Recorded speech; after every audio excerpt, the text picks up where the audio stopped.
Good morning बच्चों। आज exercise 4.5 को शुरुआत करनी है, जिसमें अभी हम आपको देखिए स्क्रीन में पहला और दूसरा क्वेश्चन अभी नहीं बता रहे हैं। वो इसलिए क्योंकि पहले और दूसरे क्वेश्चन में आपको एडजॉइंट ए निकालना है। क्या निकालना है? एडजॉइंट ए यानी सहखंडा जाव्यू। तो हम आपको तीसरे सवाल को इस शुरुआत में बता रहे हैं ताकि इसी में आपको एडजॉइंट ए हम निकालना सिखा देंगे, जिससे आप पहला और दूसरे सवाल को हल कर सकें।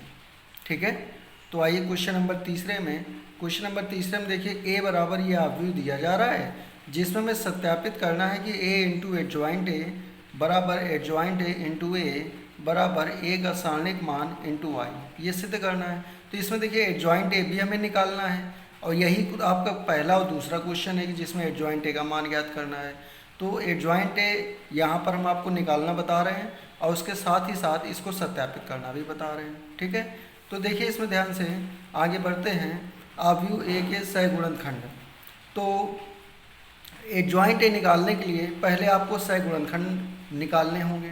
तो ध्यान दीजिए, सहगुणनखंड आपको हमने पिछली क्लास में बताया था, जिसमें ये फार्मूला कहा था कि CIJ, ये सहगुणनखंड निकालने का फार्मूला है कि -1 की power i + j into MIJ क्या है? उपसारणिक है। ठीक है ना, तो आपको यहाँ MIJ मतलब इस उपसारणिक अलग से नहीं निकालना है, आप डायरेक्टली यहीं पर सीखेंगे। ठीक है ना, आप डायरेक्टली यहीं पर निकालना सीखेंगे। तो देखिए यहाँ पर 4 अवयव हैं, तो इन चारों के पहले हम क्या निकालेंगे? सहगुणनखंड निकालेंगे। ठीक है, तो जब इस हम 2 का निकालेंगे सहगुणनखंड, तो 2 की जो पोजीशन है ये A11 है, मतलब पहला रो पहला कॉलम। तो इसका जो सहगुणनखंड बनेगा वो C11 बनेगा, सहगुणनखंड का अवयव। ठीक है, तो C11 का फार्मूला इसके अनुसार जब रखेंगे तो लिखेंगे -1 की पावर 1 + 1 इंटू M11। ठीक है, तो -1 की पावर 1 + 1 को लिखेंगे -1 की पावर 2 और जिसका मान होगा +1। अब M11 की बात करते हैं, तो M11 का मान निकालने के लिए आपको क्या करेंगे? आप फर्स्ट रो फर्स्ट कॉलम को हटा दीजिए। तो आपने क्या किया? फर्स्ट रो हटा दिया। फिर क्या किया कि आपने फर्स्ट कॉलम हटा दिया। तो देखिए आपको कौन सा एलिमेंट नज़र आ रहा है? आपको यहाँ पर नज़र आ रहा होगा -6, तो वही आपका M11 का मान हो जाएगा। तो हमने क्या किया? -6 रख दिया। ठीक है, -6 रख दिया। अब इसके बाद में इसको सॉल्व कर लिया, तो इसका मान -6 आ गया। तो C11 का मान आ गया -6। इसी प्रकार से C12 का मान निकाल लेंगे। C12 का मान निकालने के लिए फिर से हम क्या करेंगे? इसी सूत्र में रखेंगे। तो ये जो सूत्र है, तो इस सूत्र के अनुसार लिखा जाएगा -1 की पावर 1 + 2 इंटू M12। तो 1 + 2 का मान 3 हो गया, तो -1 की पावर 3 और इसका मान हो गया -1। अब बात करते हैं M12 के मान के लिए। तो M12 का मतलब है कि आपको फर्स्ट रो सेकंड कॉलम के एलिमेंट को हटा देना है। किसको किसको हटाना है? फर्स्ट रो और सेकंड कॉलम। तो देखिए आपने फर्स्ट रो हटाया और सेकंड कॉलम हटाया, तो क्या दिख रहा है आपको? -4। ठीक है ना, -4। तो हम फिर से क्या करेंगे? यहाँ पर M12 का मान जो है उसमें -4 लिख देंगे। तो जब यहाँ -4 लिखा जाएगा तो इससे इसको मल्टीप्लाई करके सॉल्व कर लेंगे, तो C12 की वैल्यू कितनी आ जाएगी? +4। ठीक है, अब C21 का मान निकालेंगे। तो C21 के लिए फिर से वही सूत्र में रखेंगे, तो -1 की पावर 2 + 1 इंटू M21। ठीक है, तो -1 की पावर 2 + 1 का मतलब -1 की पावर 3 और -1 की पावर 3 का मतलब -1। अब M21 का मान निकालेंगे। M21 के लिए आप क्या करेंगे? सेकंड रो और फर्स्ट कॉलम हटा देंगे। तो सेकंड रो हटाने के लिए देखिए पहले हम इसमें सेकंड रो हटा देंगे, फिर फर्स्ट कॉलम भी हटा देंगे। तो फर्स्ट कॉलम हटाएंगे तो देखिए कि आपको नज़र क्या आ रहा है? आपको यहाँ 3 दिख रहा होगा, तो ये आपकी वैल्यू हो गई। तो यहाँ M21 की वैल्यू कितनी आ गई? 3 आ गई। इसको सॉल्व कर लीजिए -1 के साथ, तो -3 वैल्यू आ जाएगी। अब इसका एक लास्ट एलिमेंट बचा C22, इसको रखेंगे, इसका मान निकालेंगे। इसके मान को निकालने के लिए फिर से वही फार्मूला कि जो आपको हमने बताया था कि CIJ बराबर -1 की power i + j into MIJ। तो यहाँ जब ये मान रखा जाएगा तो -1 की पावर 2 + 2 इंटू M22। तो -1 की पावर 2 + 2 का मतलब -1 की पावर 4 और -1 की पावर 4 को क्या लिखेंगे? +1। ठीक, अब M22 का मान निकालने के लिए फिर से आप उसी आव्यूह में आइए और इसमें M22 का मतलब है कि पहला 2 का मतलब हुआ सेकंड रो, दूसरे 2 का मतलब हुआ सेकंड कॉलम हटाइए। तो क्या दिख रहा है आपको जो एलिमेंट नज़र आ रहा है वो है 2, और यही 2 जो है वो इसकी वैल्यू होगी, वो इसकी M22 की वैल्यू होगी। तो यहाँ पर रख देंगे 2, ठीक है। इसको सॉल्व कर लेंगे तो इसका मान 2 आ जाएगा। तो आपने क्या किया, इस तरीके से चारों सह गुणनखंड के अवयव को निकाल लिया, ठीक है। तो अब लिख देंगे कि सह गुणनखंडों से प्राप्त अवयव C बराबर, तो क्या बनेगा इसको देखिए, जो सह गुणनखंडों से बनेगा हम उसकी बात यहाँ कर रहे हैं। किसकी बात कर रहे हैं? सह गुणनखंडों की। तो इसको लिखेंगे C11, C12, C21, C22, मतलब जो अवयव होते हैं। अवयव कैसे लिखते हैं? अवयव हम ऐसे ही तो लिखते थे, A11, A12, A21 और A22, ये अवयव लिखे जाते थे। अब उन्हीं के सह गुणनखंड ये लिखे जाएंगे। तो अब इसके मान अभी अभी हम निकाले हैं। क्या निकाला है भाई? हमने C11 का मान निकाला है -6, तो C11 की जगह -6 लिख देंगे। फिर C12 का मान निकाला है 4, तो C12 की जगह 4 लिख देंगे। फिर C21 का मान निकाला है -3, तो C21 की जगह -3 लिख देंगे। फिर C22 का मान निकाला है 2, तो C22 की जगह लिख देंगे 2।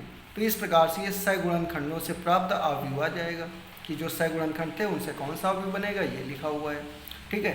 अब हमें निकालना था एक्चुअली सहखंडज अवयव। हमको क्या ज्ञात करना था? सहखंडज अवयव, जिसको कहते हैं एडजॉइंट ए, ठीक है ना। और ये जो होता है, ये जो सह गुणनखंडों से प्राप्त अवयव होता है उसका परिवर्त के बराबर होता है। जो सह गुणनखंडों से प्राप्त अवयव होगा उसके जब हम परिवर्त अवयव ज्ञात करेंगे तो वो परिवर्त अवयव होगा इसके एडजॉइंट ए के बराबर। तो हम क्या करेंगे, हम इस अवयव का परिवर्त निकाल लेंगे। तो परिवर्त कैसे निकाला जाता है? तो इसके लिए भी हमने आपको बताया, पिछले वीडियो आप देख सकते हैं कि परिवर्त निकालने के लिए आप रो को कॉलम में इंटरचेंज कर दीजिए या कॉलम को रो में इंटरचेंज करें। तो जैसे हमने पहला रो ले लिया -6 4, इसको पहले कॉलम में लिखिए, तो -6 4, ठीक है।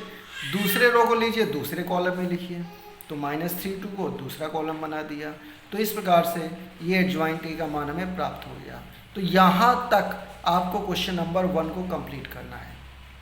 क्वेश्चन नंबर 1 में जो भी अवयव दिया जा रहा है आपको, उसको आपको यहाँ तक सॉल्व करेंगे तो आपका क्वेश्चन नंबर 1 कंप्लीट हो जाएगा, ठीक है। अब आते हैं क्वेश्चन नंबर, हम चूँकि 3 बता रहे हैं, तो 3 में ये जो एडजॉइंट ए निकालने के बाद हमें इस मान को सत्यापित भी करना है। तो यानी हमें a इंटू एडजॉइंट निकालेंगे और जॉइंट ए इंटू ए निकालेंगे और ए का सारणिक मान इंटू वाई निकालेंगे, और तीनों मान बराबर आने चाहिए, ये हमें यहाँ दिखाएंगे।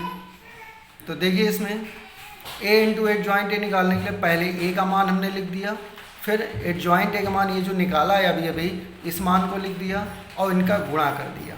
अब दो अवयवों का गुणा कैसे किया जाता है ये भी हम आपको पिछले वीडियोज़ में बता चुके हैं। आपको बिल्कुल उसी तरह इसको सॉल्व करना है।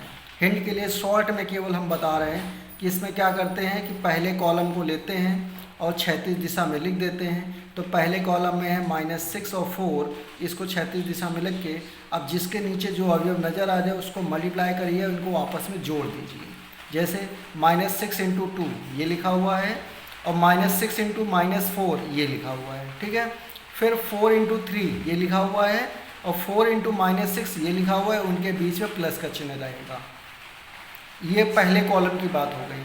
अब ऐसे ही हम दूसरे कॉलम को जनरेट करेंगे। तो दूसरे कॉलम के अवयव को लिख लेंगे -3 और 2, इसको भी क्षैतिज दिशा में लिख लेंगे। तो -3 और 2 हमने इसको ऐसे ले लिया, ठीक है। अब इसके नीचे भी जो एलिमेंट नज़र आ रहे हैं उनको मल्टीप्लाई कीजिए।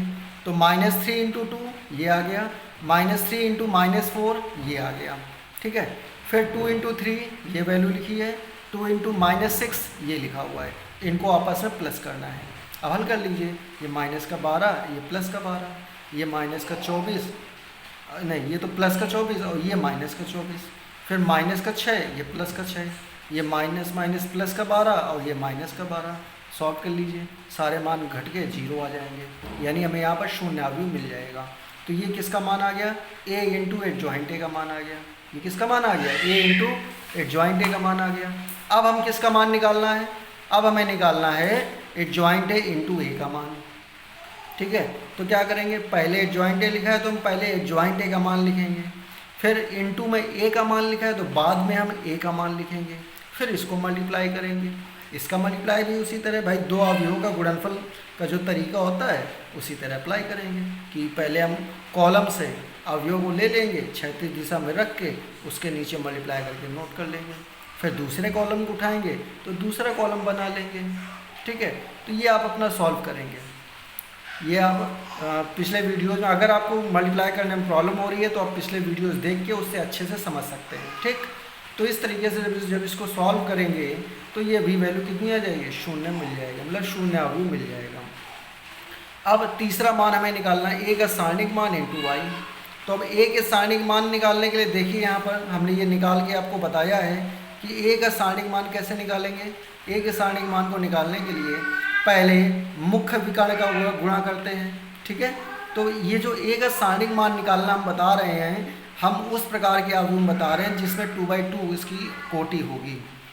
3/3 के लिए हम अगले क्वेश्चन में बताएंगे। ठीक, तो हम पहले 2/2 के लिए देखिए हम क्या करेंगे, पहले मुख्य विकर्ण का गुणा यानी 2 गुणे -6 ये लिखा हुआ है, फिर बीच में लगेगा प्लस का चिन्ह कि माइनस का चिन्ह, माइनस का लगाएंगे, फिर इसके बाद -4 × 3 ये -4 × 3 मतलब मुख्य विकर्ण का गुणा माइनस दूसरे विकर्ण का गुणा। ये सारे मान ये सब आपको पहले बताए जा चुके हैं, आप पुराने वीडियोस देख के दोबारा अच्छे से समझ सकते हैं। ठीक है, तो ये -12 ये +12 सॉल्व होने पर 0 आ जाएगा, यानी ए का जो सारणिक मान आया उसका मान 0 आ गया। तो अब आते हैं फिर से ए का सारणिक मान इंटू वाई का मान हमें निकालना था। तो ए का सारणिक मान अभी हमने 0 निकाला है और आई इकाई अवयव होता है, तो हम ये उसी ऑर्डर में रखते हैं जिस ऑर्डर में हमें अवयव दिया जाता है। तो अवयव ए बराबर यहाँ 2/2 ऑर्डर में है, तो आई का मान भी हम 2/2 ऑर्डर में ही लिखेंगे, मल्टीप्लाई करेंगे तो ये वैल्यू आ जाएगी, यानी 0 अवयव हमें मिल जाएगा।